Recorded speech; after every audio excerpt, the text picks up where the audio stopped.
So let's just kick off. Tell me your backstory. So I was in college. I'm trying to think if I was 20 or 21. Definitely before 21. So I think I was 20 when I met my first husband. And we met through mutual friends because my friend Amber was dating his best friend or one of his best friends. And so we kind of had all hung out and went out, and it started out, things were really good. I was at college in Mankato and he was back home. And so we Back did, home being like Alexandria. yeah. Okay.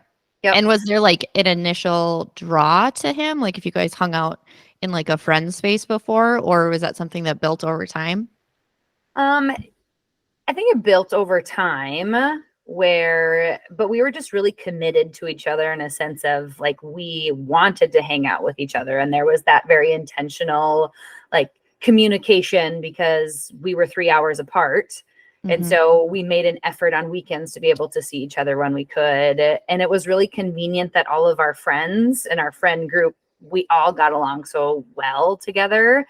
We all enjoyed some of the same things. I mean, your typical rural Minnesota teenagers, young adolescents, ice Are we fishing. talking like drunk in a field? Is that Give or take some. been there? Know how that goes. And so, I mean, we just had a lot of fun, right? Like when I think about like when people ask the question, what age would you go back to? Definitely early 20s, because you still don't have a ton of responsibilities and life is just kind of carefree. And so that's where we were at in that stage of life. And it was good. Did you have future plans? Like I know said you were going to school. Like, did you know exactly what you wanted to do with your life? Did he know what he wanted to do with his life? Yeah. So I was definitely on the track to graduate college, my undergrad early with the plans on getting my master's. And so that was already in the works. I already had kind of like my sights set on that, and he was totally okay with it. He never did any schooling after high school graduation and just kind of laborer into the workforce, hard worker, super smart and like dedicated, and had done well for himself. He, had a house and all of the things already at that point and stage in his life. So that was kind of like our home base, like where we would go back to and where we would hang out. So other than like a laborer type position, he had never like spoke of anything beyond that. But so yeah, we would kind of commute back and forth and hang out with one another. We dated for 8 years. So Oh wow, that's a long time. yeah. So I mean, kind of went through a lot of different transitions together as a couple, as friends, because we were in that stage of life where a lot of friends were getting married at the same time. So I think there was a year span where we were in 5 different weddings. Oh Like my gosh. like as bridesmaids or groomsmen or personal attendants, whatever. Like it was just like a really busy, fun, exciting celebrations between like ourselves and also our friend group. And so we had Did you lots of guys things to look forward to. did you guys feel the pressure to get married then if everybody around you was getting married? 8 years is just like a long time to date. Yeah. So because we dated, so I was in college, so I like my 2 years left of undergrad, we dated, and then all throughout my master's. And then while I kind of got some of my first jobs back here when I moved back. So I don't necessarily know there was like a pressure to get married right away, just because I knew that I wanted to get those things squared away. Like I wanted to have a career. I wanted to have a full-time job before like that was going to be the next step. You had And like a timeline and a checklist. yeah, of course I did. Okay. Well, most women do, don't we? So, Yes. So, and kind of once all of those things were kind of checked off, it was kind of like that question of like, okay, well, now what? Like, what happens next? And so we did get engaged, and it was a very anticlimactic engagement. So it was not really I don't know, whimsical story or I Like don't know. he rolled over in bed and pulled a ring out of his nightstand and was Yeah. like, "Here, I forgot to give this to you." Yes. Like legit. Stop. No. Legit. No. Legit. I can't. I can't with that. So there wasn't anything like down on one knee or anything like that. But we had already been together for so long, like it just seemed like the next logical thing to do because like we were still happy being together. And we had a longer engagement just because of how things played out for whatever reason. I can't really even remember now at this point in time, but Mhm. and so it wasn't until like as we started planning things where there was just like a little piece of me deep down that was like, "Hmm, is this right? Is this right for you?" But it was almost like so deep into it that like, oh, those are just like little jitters or those are just little anxious Ooh, thoughts. tell me more. So, like, what are we talking? Like, you're picking out like table settings, and you're like, actually, I don't know about this, or like, what can you remember about when you had that first thought? Um, like driving home from work one day, just like, is this really what I envision my life being? And I couldn't really answer that question. So it wasn't like we got into a huge fight and like bad things happened. It was just kind of like this little like birdie or like this little gnawing voice that was just kind of like, is this right? Did you tell anybody that you had that thought? I don't think so. No, actually, I think that's probably the first time I've ever brought it up. Oh, okay. And so Yeah. when you're thinking like, is this the life that I want? Like you had done the job, the career, now you're going towards marriage. So like what about that didn't seem like it was fitting anymore? I think it came down to like I want to say his personality. I think it came down to like how we meshed together. Like as a like I always envision more. I always envision like, okay, what's the next step? Okay, like how can we make this better? How can we Continued improvement rather than settling and being content for 50 years. right, right. And I feel like he was more in the stage of like, okay, this is good. Like, yep. Like there wasn't a lot of effort to grow. There wasn't a lot of effort to like, yes, he was a hard worker and yes, he was kind of like a jack of all trades and could do lots of things and we enjoyed our time together and whatever else, but it wasn't ever like, You couldn't dream together. yeah. So it just kind of felt like we were on a different playing field. Mhm. Um and so then I mean we got married. Wedding was beautiful, things were good.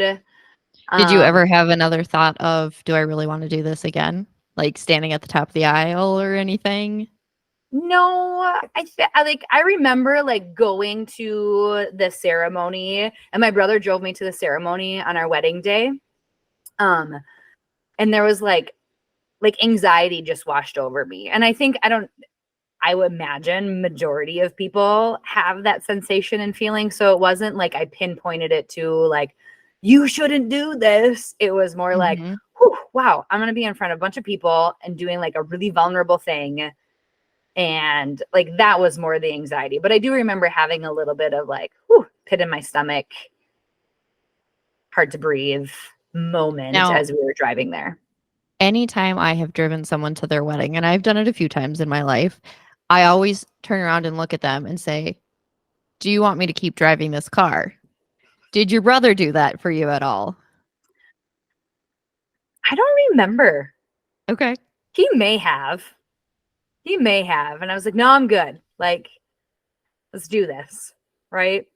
Okay. And I mean, like all of the things. And I think that day, when I think about our wedding day, I think I was just so anxious. There was just so much going on. Looking back, I wish I would have paid more attention to like the little moments. Like our first sneak peek of seeing each other was like Mhm. super rushed and we never even got to enjoy that moment. So there was just a lot of things where I wasn't as intentional. Hindsight 2020, was that telling? I don't know. Right. But it was just kind of like rushing through the day of like, hey, ceremony. Okay, now we get to go bar hop. Okay, now we get to go to the reception, and now we get to go to, um, the dance, all that kind of stuff. But yeah, I don't know what's next. So after the wedding, Mm-hmm. we just kind of got into, we never went on a honeymoon right away. It was a couple months later that we went on a honeymoon, and all of that was good and things were great for a while. But then slowly things we just kind of started to like disengage a little bit from one another. Are we talking like feeling like roommates being in the same house, or like going outside of the house, like hanging out with other people? What is that looking like for you at that time? Probably a little bit of both. So, I Okay. mean, to set the stage a little bit, I was graduated college and my master's, so I had lots of school debt. And so that meant me working 2 jobs, sometimes 3, depending on what the season was. And so I would do my full-time job. I'd go and waitress until 10 or 11 at night. I might hang out with coworkers for a little bit after the fact and then go home and then get up and do it all over again. And then on weekends, sometimes there was coaching, sometimes there was waitressing, you know what I mean? So I was trying to do my due diligence to financially be responsible, but I think that left little time for us as newlyweds to really engage with one another. Again, Did you hindsight. guys did you guys ever have a conversation about debts and what that would look like, or was this just kind of like, I went to school, I'm going to pay for this, or was Yes, there a it was very conversation? much, things were just very much divided. Like his stuff was his stuff, my bills were my bills, and we didn't really like mesh things together, which I was okay with. I mean, I'm kind of like that independent side of me, whereas like my school debt isn't your responsibility to have to figure out, because there was other things that he was paying for Hmm. that, like the mortgage and other things that I got to reap benefits of. Yeah. So I was just working a lot, and being in your early 20s or mid 20s, what do you do on the weekends? Well, that involves alcohol and going out, and it just kind of like I would be working and then he would be out, and so it was just kind of like that disengagement started to happen. But then things just started to get a little bit more distant, and like my intuition I was started just going to picking say, up. did Mhm. it either of you two address that there was a growing distance or disconnect? I think we did. And so we would try to do some weekends, but like, I don't know, like my intuition was already like something's different. And his emotions started to get a lot bigger, and I didn't have a lot of patience for that. And so like when I say emotions got bigger, like if we got into a fight about something, like it would turn into not necessarily like scary, but it would turn into like a lot of yelling and a lot of defensiveness and a lot of never a point of something isn't working. What can I do different? And I feel like I was immature at the point too, where I wasn't ever making those types of connections either, of like, oh gosh, what do I need to do? Maybe I need to not work the 3rd job so that we can spend time together. Like I wasn't willing to give that up either. So there was a lot of butting heads. And so just Again, hindsight, and like you guys are baby adults at this point in time still. right, super young. Um, and I mean, I think playing into it, how we grow up and the relationships that we see probably played a role into that. Um, so there just didn't seem to be a lot of intentionality, well, on my behalf or his. Hmm. But of course, I saw more of his and at that point in time than I saw my own. And so I think I just started to get really resentful and just kind of irritated. I remember making some pretty mean comments that were like intentional to be hurtful. Um, How do you but yeah, feel about yourself now, looking back and like seeing your behaviors? Like, I'm curious your perspective. I don't want to say the word embarrassed, but like I definitely would have done it different, but I know more now. Like I Right. have more information, I have more skills, I better understand myself, I better understand that dynamic as I've reflected on it, of how I could have supported him differently in those Mhm. moments, and vice versa, right? Yep. So we just kind of started doing our own things. Like, yes, we would still hang out, but then it started to be like snarky, sarcastic comments that went too far, and they would just entirely piss me off. So then sassy, snarky Ronna would come out and I would bite back, and it just started to get really yucky. Are you guys doing this in front of people, or is all of this happening behind closed doors? His was in front of people. My stuff was behind closed doors. Oh, I mean, neither would be a good option, but both. Yeah. Ugh. Yeah. Ugh. So like he would say it, and then I would, so like if we were out with friends and he would say something, I would just like, I would shut down instantly because I would be so hurt. And then when we Mhm. would get home, I would circle back and be like, oh, by the way, you don't get to say that shit to me.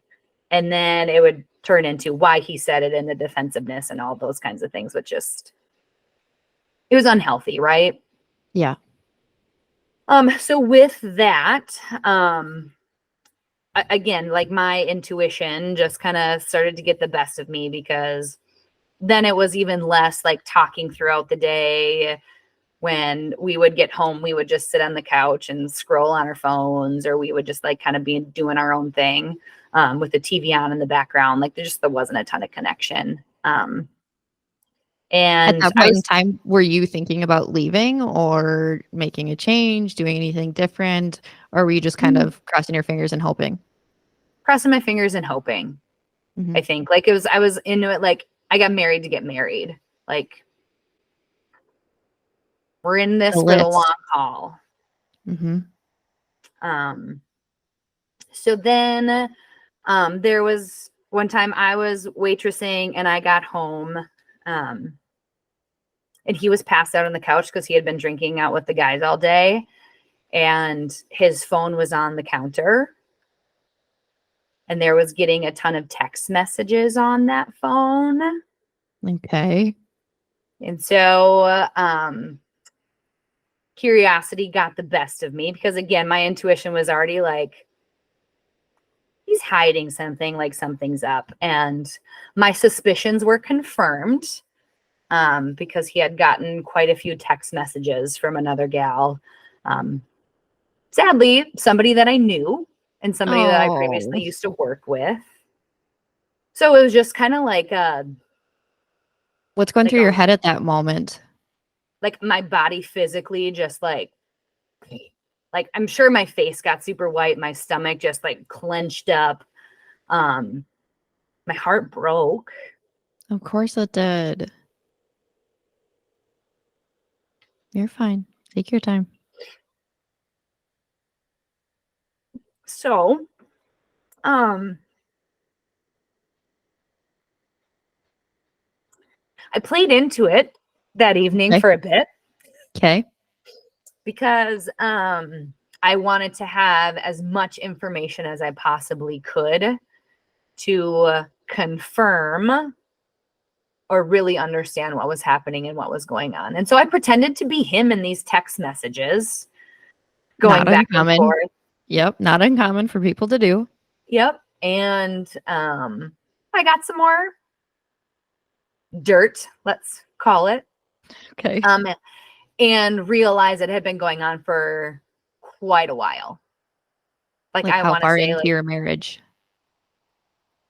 what was that? Like how far into your marriage? So we maybe like 6 months into our marriage, Okay. it had already started. And honestly, Brooke, I think it even happened when we were engaged or when we were dating. Again, Ooh. hindsight. Yeah. So, anyway, so that night, I mean, like I said, he was passed out. So I grabbed my phone, his phone, and I left. This is like 1 o'clock in the morning. And I left and I went to my brother's house, and I like woke them up. Like I'm sobbing. I'm a complete disaster. Oh, yeah. And like, what do I do? And so we talked it through, and this is just super funny, something that I remember about my brother, and like he's still this kind of a guy to today. But like, so what are you gonna do about it? Like, what are you gonna do? And I'm like, I don't know what the hell I'm going to do. Like, I legit just found out my husband is having an affair. That sounds And like a family trait to be like, and what are you going to do about it? So that makes sense. That's what you got. yeah. And so I stayed there just for a couple of hours. I mean, now it's like 3 a.m. I'm not going to sleep. Mm-hmm. So I just kind of went driving around. Oh, I forgot. She called me. Well, she didn't call me. She called the phone. Okay. I was like, she did what? Yeah. No, she called the phone as I was on my way to my brother's house, right? Like I had already kind of confirmed some suspicion. I never said that it was me in the text messages. And so she called and I answered and I was like, oh, hey. And she hung up. So, No. so what did I do? I hope you called her back. I sure did call her back. Of course, she didn't answer, but anyways, here nor there. Yeah. So then I went to my brother's and I was there for a few hours. By this time, it's like, 3, 4 a.m. And I didn't know where to go or what to do. And so like I drove around for a bit and then I did end up back at our house. And he was still sleeping. But at this point in time, like you don't get to sleep anymore. Correct. Absolutely not. Yep. So I went barreling in the house and it was not a productive conversation, but it was I needed to get these feelings out and you need to tell me what the hell's going on kind of a conversation. Did he admit it? I had so much evidence and like things for him to be able to deny it at that point. Like he would have been pretty foolish because I had already like put so many pieces together. So he admitted it at that point in time. And I mean, I was sad. He was sad. It was whatever. It was a hard day. I told him I was going to move out. And so I did. And I moved in with my parents for a couple of weeks. And we kind of like worked on trying to talk. I mean, at this point, he's like on his knees begging me to stay and all of these things, which, okay, fine. I mean, makes sense. Where was your head at? Did you want to work on it? Were you ready to call it quits? I Tell me had no about your idea. I headspace. was so confused and kind of like still in shock that I just needed like some space and some distance to just like wrap my head around it a little bit. And so like after a couple of days, I had kind of shared with him like a few different things that I expected and that I wanted to happen. And I can't even tell you what those things are. I know one of them was like talking to my parents about it. Like he needed to go to my parents and talk about what happened and apologize. So he did that. Why But was it that ended up important for you for him to apologize to your parents? because I think it was my hope it would like show that he was taking responsibility for how he hurt me. Because I also think like as close of a family as we are, like it doesn't just hurt the person that's in the relationship, Right. that it's like that ripple effect. So he did that. He did go to my parents and talk to them. But I remember like the tables being turned that it was my fault. Because I was working. And I wasn't coming home right away, and that I wasn't putting energy into the marriage. Did any part of you believe that narrative? Maybe a little bit. I mean, I know he needs to take full responsibility for the choices he made. And again, like I can recognize that neither one of us were pouring into the marriage. Right. the way that we needed to.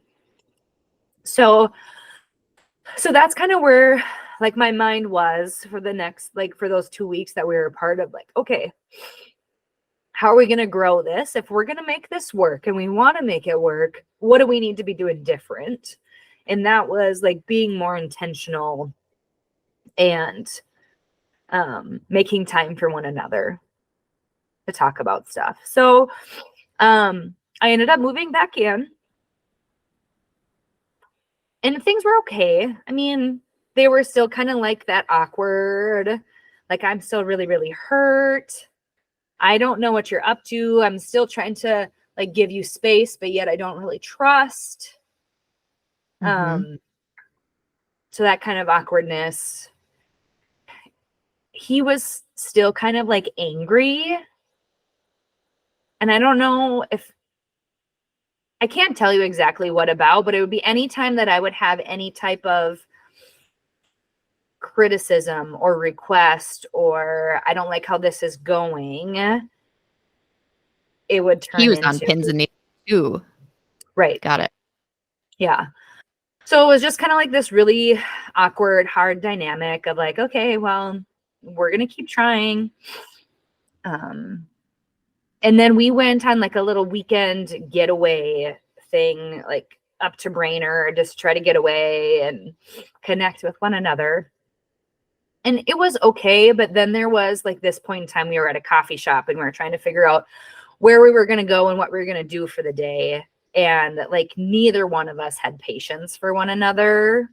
And so I remember I had like a phone number on my phone and I had to repeat the number to him. I think like in my mind, probably 10, but in reality, maybe it was like 4. But like you can just tell like the impatience that I had. And so then I got really snarky and I said something like, well, aren't you even listening to me?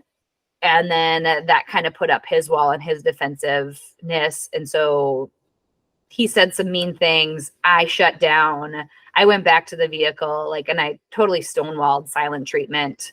And he just drove us back home. So we drove home for an hour and a half in complete silence, got home. I still wasn't ready to talk. And so I went for a walk. Oh my gosh. I can't even imagine sitting in that car for an hour and a half and not saying anything. I feel like I would have gotten out and been like, I'll just hitchhike. Thanks. If I die, it is what it is. I know, but I think like my stubborn nature of like, I'll sit you out. Like, I mean, good for you. It's way safer than hitchhiking. So, but yeah, so that was kind of like January-ish. And then there just wasn't a lot of trust, right? Like trust was completely shattered and broken. And then February, it was Valentine's Day. Now that I'm remembering, it was Valentine's Day. I got a call from her husband. oh my goodness. Bum, bum, bum. And he shared with me that they were still talking. Had you thought about calling him and telling him at any point in time, like small town stuff? I didn't know if that ever crossed your mind. No, I don't think so. No, I did. I did tell him. Oh, okay. Yeah, I did. This was so long ago, Brooke.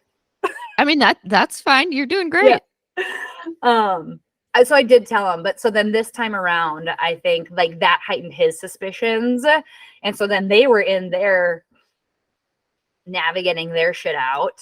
But yeah, it was Valentine's Day and he called me and said that it was still going on and that they were meeting up and whatever else. So I left work early because I like was in no way able to function. Right.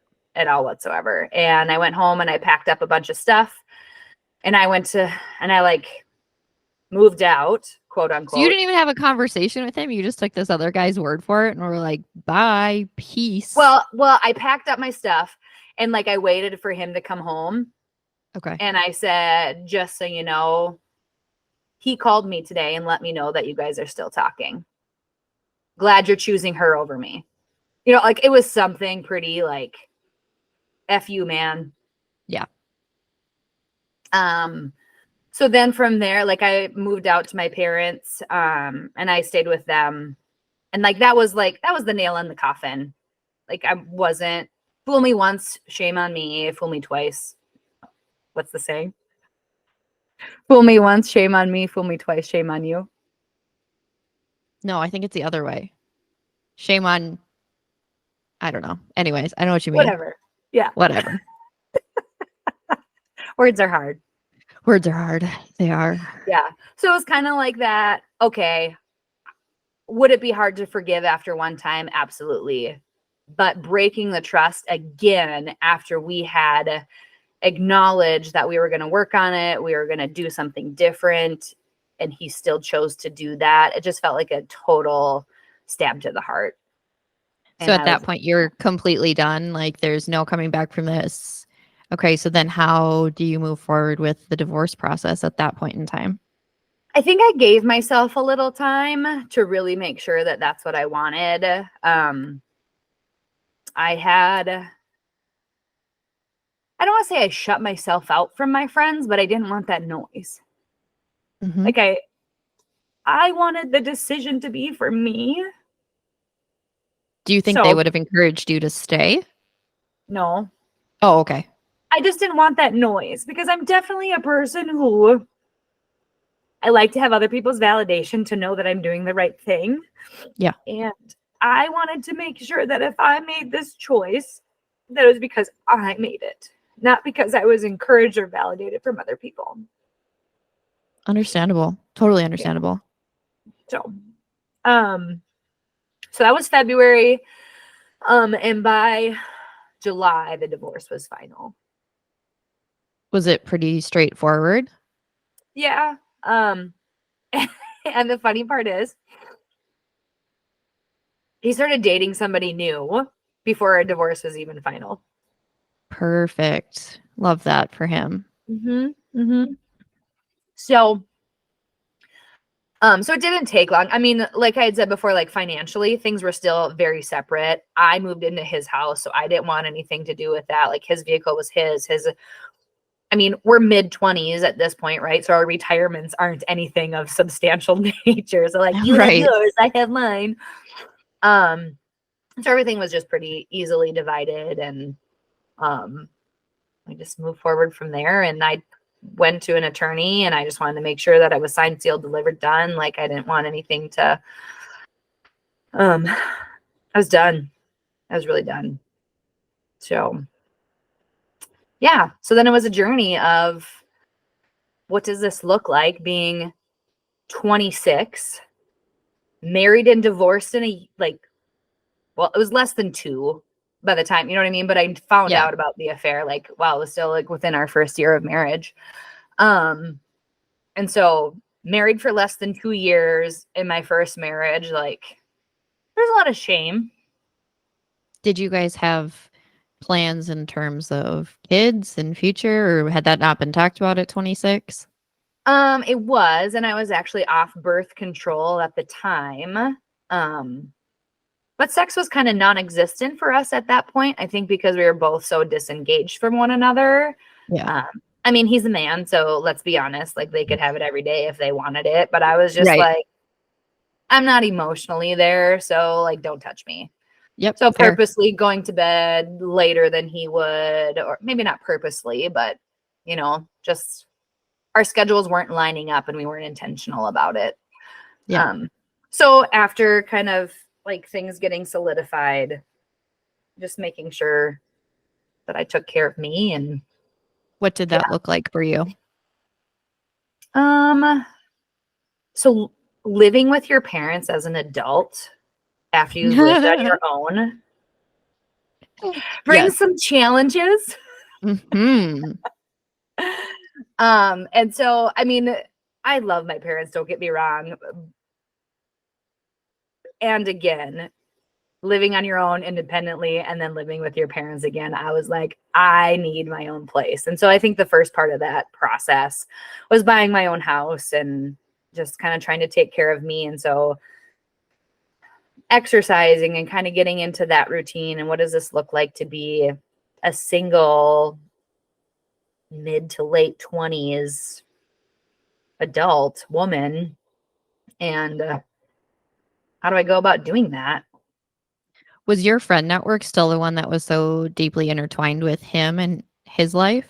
Yeah. So that was hard too. That's a really good question because like we had a group of friends, there was like 6 of us, right? 3 Mhm. girls, 3 guys, all super great friends. And so I kind of felt like they were my best friends and they still are.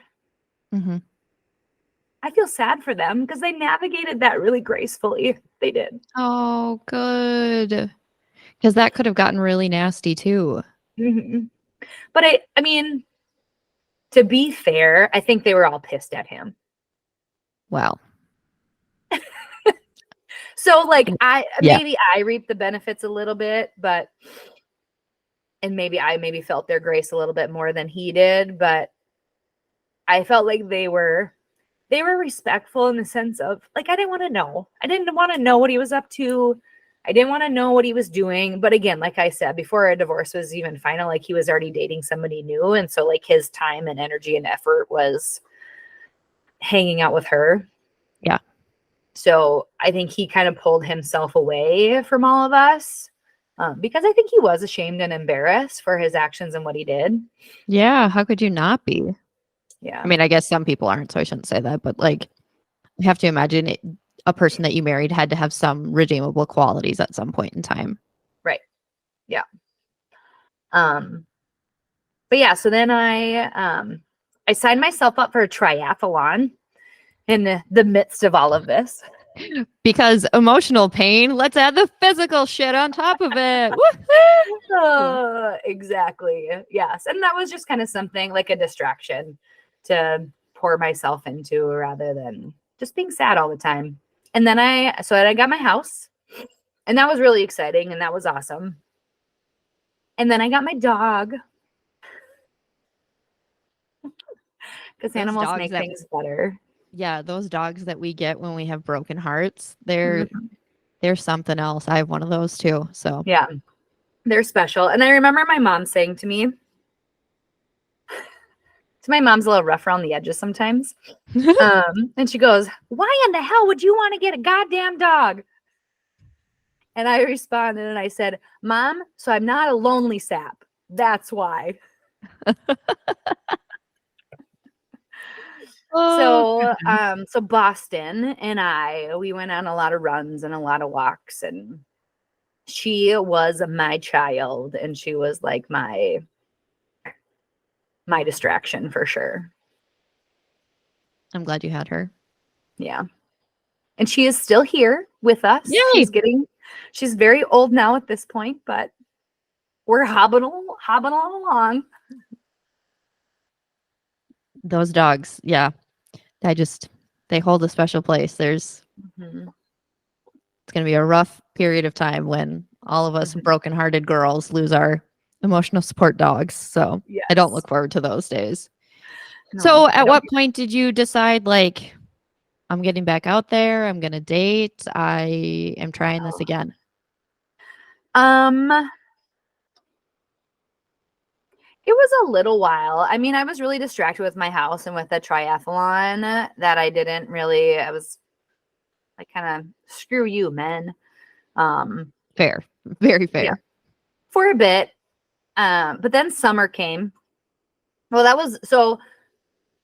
that first summer, nothing really, but then kind of like that winter and then that next summer, I kind of feel like I got wild. Whatever. Yeah.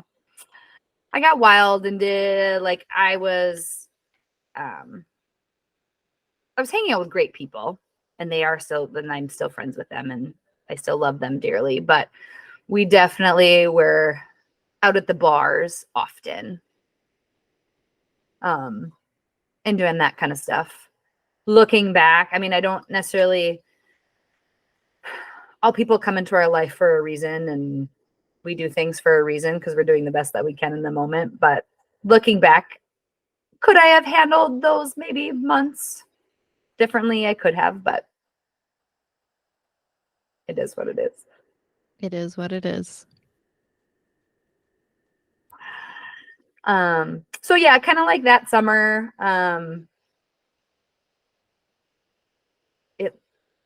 I don't know. I don't know where to go with that particular.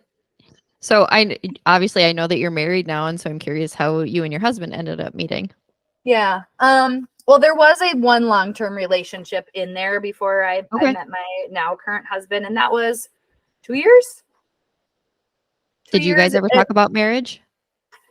He did, but it was like, okay, ex-husband was on this end of the spectrum, and this new guy that I dated was like on this end of the spectrum. So I think I was trying to find like this, okay, you're so different. Maybe this is it. Yeah. And it didn't work out. Like it was not, yes, we dated for a while and he is a super kind and loving guy, but he was not for me. Fair. At all.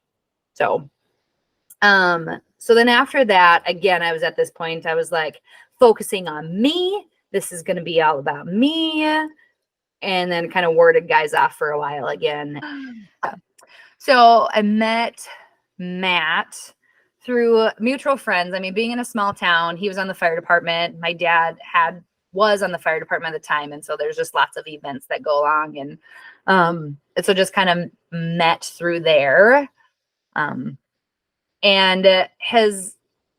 he had reached out to me on Facebook Messenger, asked if I wanted to go out for some drinks. Okay. And I was like, sure. But again, at this point in time, I'm not dating. I'm taking care of me. I don't want to date anybody. And so my one friend was like, to him? Because I was going to cancel later so that I could say yes so they can leave me alone. So then I was talking to my one friend. Well, actually, so then the day came and I was like, hey, sorry, my schedule's too busy. I can't make it. Oh, shoot, we'll have to reschedule. Okay, whatever. And then 2 weeks later, he reached out again. Persistent little guy. And so at that point, it was like a Saturday or something. And my one friend, she was like, Ronna, what do you have to lose? And I was like, my pride. I have my pride to lose because I said I was done. I wasn't going to date anybody for a while. And she's like, just go. It's a drink. Just go. So we went out for a drink and here we are 7 years later. Was there any growing pains with regards to learning to trust him, or were you like able to trust him right off the bat? Well, we had a unique situation because that was like November when we met and we went on that date, and he was leaving for basic in February. So we had December, January, and part of February. And so we were like, okay, no commitment. There's no expectations at all whatsoever about this time. And so I think we both went into it just like, okay, this is fun. I mean, we jokingly said that we were just business partners. I love that. And so then when he left in February, again, like there was no expectations of like keeping in contact. He didn't want to get a Dear John letter. I don't know. Probably. And so I was kind of like, okay, whatever. It is what it is. But so he was gone for 6 months. And surprisingly, within like the first like month that he was gone, he wrote me a letter. Oh, I know. And so then I wrote him a letter back. And so then it just kind of started that we were weekly writing each other letters. And so we have all of them, which is still really cool. But yeah, so when he got back, it was like August, I think was the timeline. Maybe not quite. Yeah, August. And then we went on a trip to Door County, and we were kind of like, okay, either this is going to go really good or we're going to hate each other. And so we'll figure it out from there. And we're still together. So how long have you guys been married now? We got married in 2017. So that's 5, 7-ish years. Oh, okay. Math is hard for one of 6, us. 6 years. 6 Okay, years. 6. Math. Hey, I'm a social work major, not a math major. That's fair. Yeah. But we've always kind of done things a little bit backwards because I got pregnant before we were engaged. And that was kind of a fluke deal because I was switching birth controls and we weren't very safe. And then you had your son. He's your oldest, right? Yeah. So at 8 months pregnant, probably a hormonal breakdown. I'm not really sure. But I said we needed to be married before I had the baby so that our last names would match on the birth certificate. Okay. So we planned our wedding in 2 weeks. So we did it. I bought my wedding dress off of Amazon. I mean, a maternity wedding dress off of Amazon, right? Like, Right. and of course, I left the tag on it and Oh, sent yeah. that sucker back. 100%, because you would never wear it again. No. So we joke about that a little bit, that I was kind of shotgun wedding, but planned. And it was super small and intimate. Like we just had his parents in my immediate family there. And we didn't invite any of our friends. We actually didn't even tell any of our friends. So until after we were done and married. And not because like we wanted it to be a secret, but I think we just wanted it to be intimate and we just didn't want all the extra noise and whatever else. And so we've always like envisioned having some type of a big reception and party to do all of that. But the other side of me going through my first wedding and that being as big as it was and as overdone as it was, like this intimate like marriage and ceremony was so much more meaningful and impactful than the first time around with that many, like That's what 500 people. Yeah, that's what me and Sean did too. I was like, I cannot stand in front of that many people. And so we will have, I don't know if we had like 20 people there. And I was like, that's all I can handle. But yeah, we watch our wedding film every year. And I'm like, I'm so glad we did it like that. It's just so much more meaningful. Yeah. Yep. So yeah, so we had so that was December 2017. We had Ryder end of January 2018, doing math. And then Miss Little Lena came along in July of 2019. So here we are. Here we are on the other side of divorce and reconfiguring your life. And so do you have advice you would give to somebody else in that situation or to younger self? I think the advice that I would give, I really wish I would have trusted myself more. But because of like fear of letting other people down, I continued to stay the course rather than listening to like my intuition and like listening to myself. Are we talking like the intuition all the way back to when you were driving home from work? Like, do I want this? Okay. Mm-hmm. Yeah. And I also think too, like,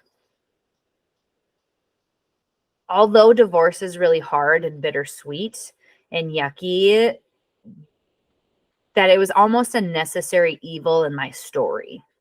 Mm-hmm. Because there was a lot that I learned about myself throughout that process, about who I want to be as a person. I mean, because there were some things that I did like in between time that I kind of look back and like, oh man, I really could have treated myself better and took care of myself in a completely different way. But again, we don't know what we don't know until we know. Right. So, I don't know where I was going with that. It's all good. How about for the people in your life? It sounds like you had some good support people. And so for people who are trying to support someone either deciding to get divorced or actively going through a divorce, how did people show up for you in a way that was helpful? I think not trying like I made it really clear that I didn't want, not that I didn't want their opinion. I just wanted them to like to be with me. And not like, oh yeah, he's an asshole kind of a thing for doing that, which they may feel that way and that's fine. But I was still really sad and still Yeah. really loved him. So I couldn't like just put that hat on too. Say, so just being there with the people. Yeah. Maybe like watch a movie or like some type of a distraction. I mean, not just sitting in a quiet room. Staring at each other like this. Right. But, you know, keep inviting people because I know that there was a lot of times where I didn't take them up on invitations just because I wasn't feeling it. Absolutely. Yeah. So because I think there's, you know, when I look getting married and then getting a divorce so soon, like I felt like I didn't try hard enough. Mm-hmm. And so kind of when I think about looking back and what I would say to myself in that moment, like I know I needed to go through that so I could show up and be a different person and I could grow and also know the kind of wife that I need to be in order to have a successful marriage. Yeah.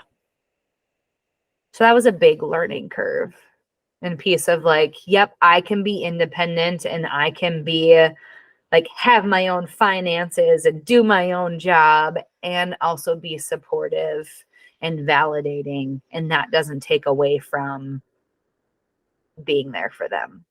Yeah. Thank you for telling me this. Yeah. You're welcome. I know it's hard to talk about. Like Mm-hmm.